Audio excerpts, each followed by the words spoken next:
to the sea for a getaway. Car top down and we're driving just to feel young. Moving away to the sea.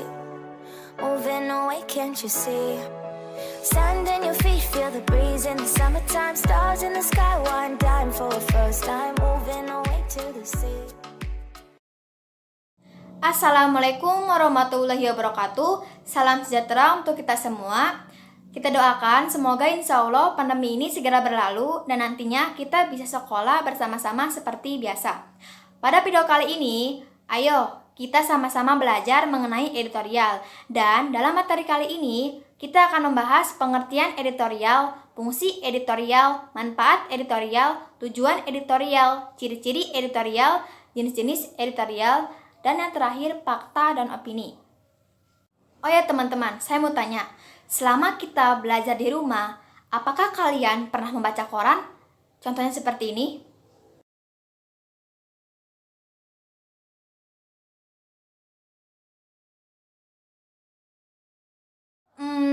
Atau melihat berita terkini? Seharusnya kurikulum yang normal itu diterapkan oleh sekolah. Ketika ini darurat kan harusnya dipilah-pilah, ya dipilah-pilah mana yang cocok, mana yang tidak. Ya. Kemudian soal kenaikan kelas, Igan. Ya. Ini kan sebetulnya akan mulai ujian nanti bulan Mei. Ya. Nah, kalau itu sistem daring itu menjadi acuan, seharusnya tidak boleh, karena yang tahu. Nah, video atau gambar yang saya tayangkan tadi merupakan contoh teks editorial yang dimana dalam bentuk media cetak dan media elektronik. Oke teman-teman, tadi kan kita sudah melihat contoh dari teks editorial. Nah, sebenarnya yang dimaksud dengan teks editorial itu apa ya? Jadi, teks editorial merupakan tulisan yang berada di media massa, ditulis oleh redaksi koran, berisi pandangan redaksi terhadap suatu peristiwa aktual, fenomenal, dan kontroversial. Pasti kalian bertanya-tanya, untuk apakah sebuah teks editorial ditulis oleh redaksi? Nah, hal ini berkaitan dengan fungsi teks editorial. Untuk itu, simak baik-baik ya videonya.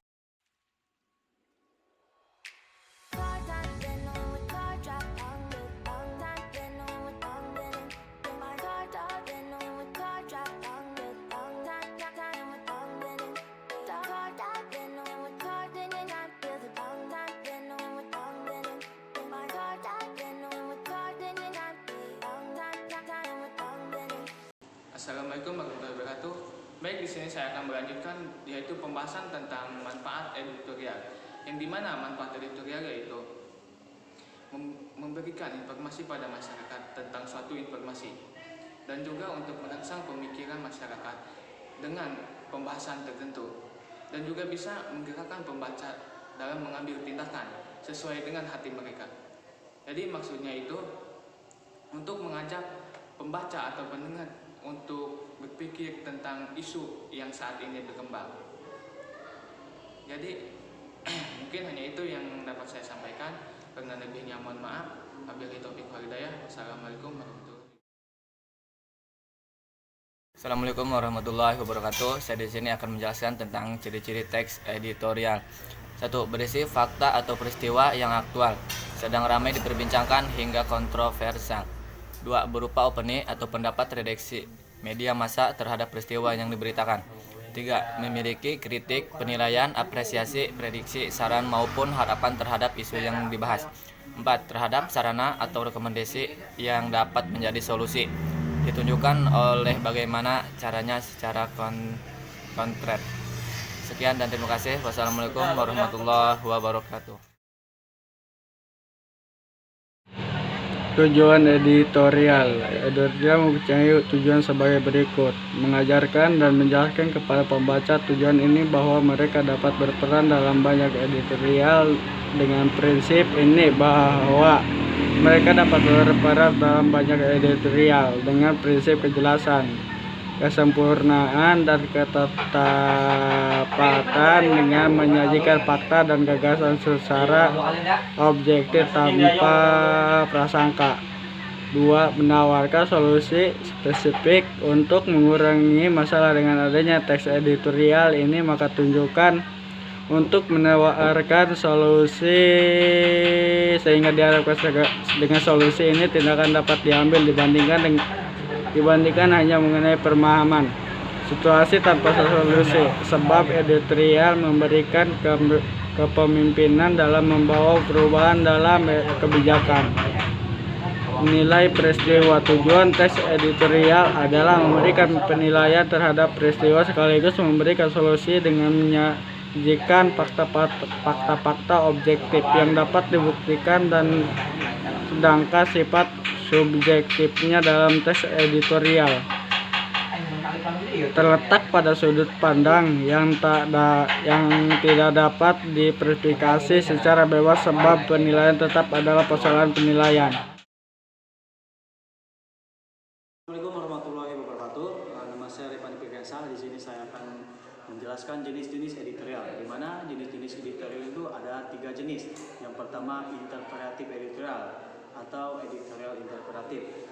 Di mana editorial interpretatif ini untuk menjelaskan isu atau topik dengan memberikan fakta-fakta dan figur untuk memberikan pengetahuan. Yang kedua, kontroversial editorial atau editorial yang berkontroversial. Di mana editorial yang berkontroversial ini untuk meyakinkan pembaca pada keinginan atau kepercayaan terhadap suatu isu. Yang ketiga, explanatory editorial atau editorial penjelasan, di mana editorial penjelasan ini merupakan editorial yang menyajikan untuk dinilai para pembaca. Biasanya tujuan teks ini adalah untuk mengidentifikasi masalah dan membuat mata masyarakat untuk lebih mempermainkan suatu isu. Di sini saya akan melanjutkan yaitu tentang fakta dan opini. Terkadang semua orang hanya tahu fakta dan opini tanpa mengetahui artinya apa. Nah, di sini saya akan menjelaskan yang pertama tentang fakta. Fakta itu secara singkatnya kejadian yang sudah terjadi atau nyata ada, dan opini yaitu kejadian yang belum terjadi atau masih remang-remang atau masih perkiraan saja. Contohnya seperti ini. Ini contoh video fakta. Jadi ini fakta yang terjadi saat kecelakaan di Cipancang. Ini video fakta. Nah, dan ini video yang para opini. peneliti Jadi mengeluarkan peringatan adanya kemungkinan gempa besar disertai tsunami di wilayah Indonesia. Lokasi utama yang paling disoroti yaitu 2 wilayah di Pulau Jawa, yaitu Jawa Barat dan juga Jawa Tengah. Nah, setelah saya menjelaskan ini, semua kalian sudah tahu apa itu fakta dan apa itu opini. Mungkin hanya itu yang bisa kami sampaikan. Mohon maaf bila ada kekurangannya. Billahi taufiq wal hidayah. Wassalamualaikum warahmatullahi wabarakatuh. Peace.